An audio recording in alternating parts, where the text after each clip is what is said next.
কোনো দলকে প্রতিষ্ঠিত করার দায়িত্ব অন্তর্বর্তী সরকারের নয় বলেছেন রিজভী। বিস্তারিত দেখুন অগ্রযাত্রা ডেস্ক রিপোর্টে। বিএনপির সিনিয়র যুগ্ম মহাসচিব রুহুল কবির রিজভী বলেছেন, অন্তর্বর্তী সরকারের বৈশিষ্ট্য নিরপেক্ষ হতে হবে। কোনো দলকে প্রতিষ্ঠিত করার দায়িত্ব অন্তর্বর্তী সরকারের নয়, এমনটা হলে জনগণ তা মেনে নেবে না।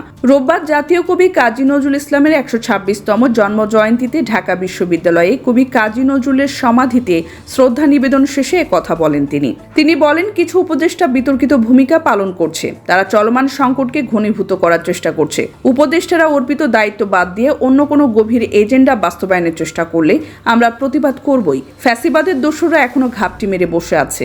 এই সময় প্রয়োজনীয় সংস্কার সম্পন্ন করে দ্রুত নির্বাচন দেওয়ার দাবিও জানান তিনি আরও বলেন, কবি কাজী নজরুল ইসলামের লেখনী, সাহিত্যকর্ম, গান থেকে যুগে যুগে মানুষ শিক্ষা গ্রহণ করেছে।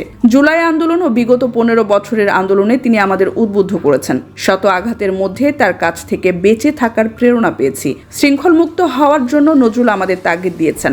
জাতীয় ব্যক্তিগত জীবনের প্রতিটি পরতে পরতে তিনি আমাদের অঙ্গীকারবদ্ধ করেন। তাই তিনি আজও অত্যন্ত প্রাসঙ্গিক।